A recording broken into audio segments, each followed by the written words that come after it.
am back. Welcome to another Tech Tips Thursday, and today we're going to look at stacking and overdubbing your rhythm section to build some interesting little grooves and maybe just change things up a little bit. So, welcome to the world of overdubbing your rhythms.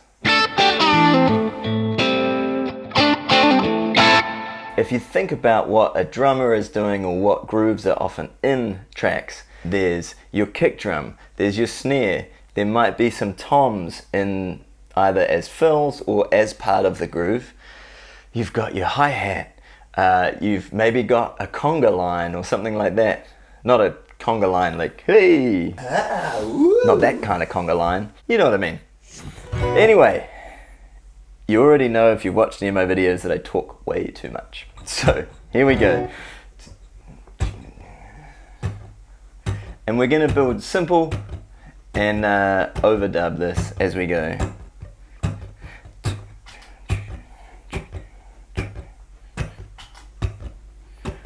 Overdubbing.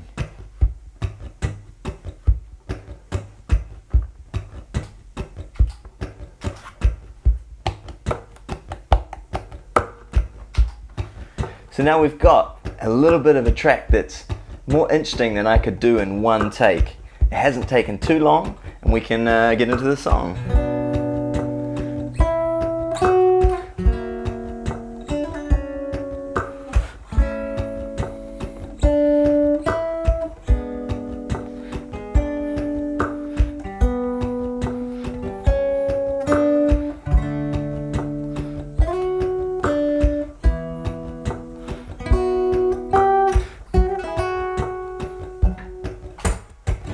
On a dark desert highway, cool wind in my hair.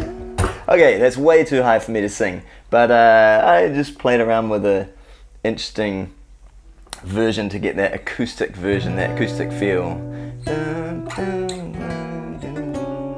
If you, like me, can't sing it in the original key very well, then you can bring it down depending on your vocal range.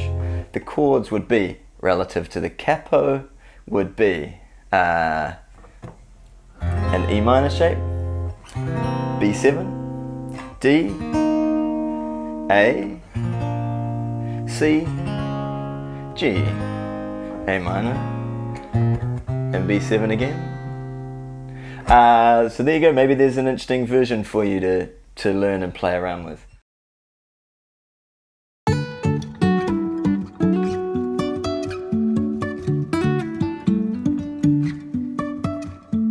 When you're building up these loops and overdubbing, what I recommend doing is starting with the most consistent groove for you. So if you're really comfortable doing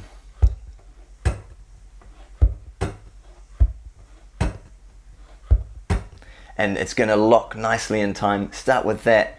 If you're not, maybe start with the idea of like a hi-hat. And I don't have a very good hi-hat sound, but I'm just lightly strumming across the strings while they're muted with my left hand. So you can get that idea.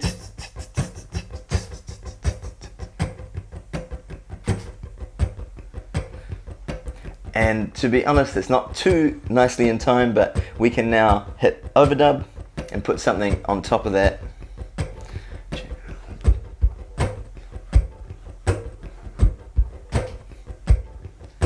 Okay, and you can hear possibly in the loop that there's a little bit of my voice which is snuck back into the vibration of the guitar. So yeah, maybe it adds some character.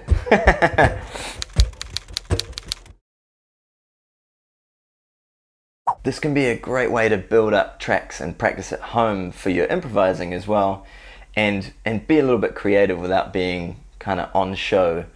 And you can have a think of like some chords that you might want to practice your improvisation over, and then you can think what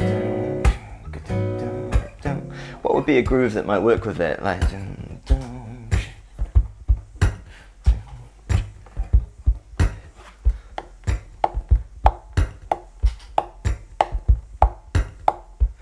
and you can experiment with different sounds on the guitar. What happens if I put that in? What happens if I now put in the likes of a little hi-hat?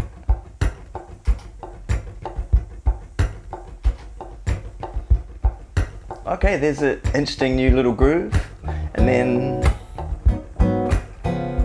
I'm going to put my chords in.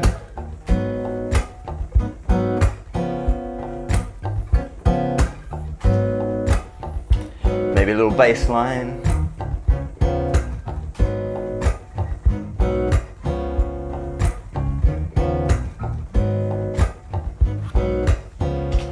And now I've got a little groove.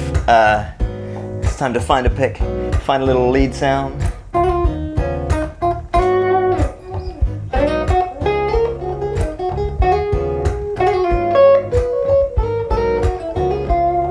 Ha!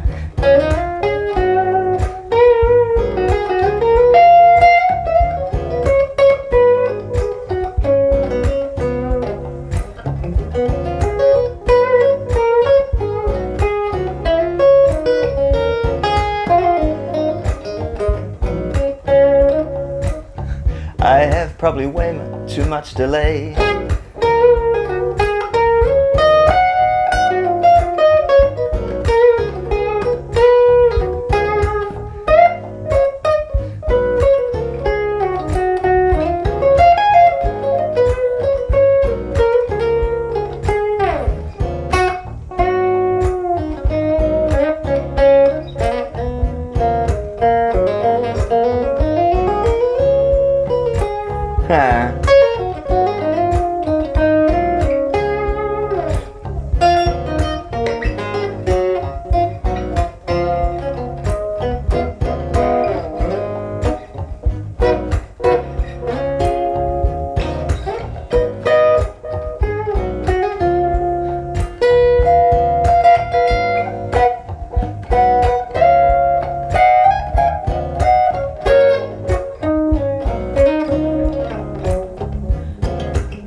Okay, so as usual, anytime I set up a little groove and improvise, I probably could stay here for a very, very long time. But I hope that's given you an idea. The main thing I want to get across in this video is that to build your grooves, you don't have to build them all at once. Even if the sky is falling down. Okay, I'm going to take you behind the scenes in the studio now. It's actually not really set up, it's just like a nice shot for this. Ready? There's a camera taped to a cajon. There's a little bit of lighting. There is the Zoom H4n recording everything. Just the essential items on my desk, you know, protein shaker, drink bottle, my passport.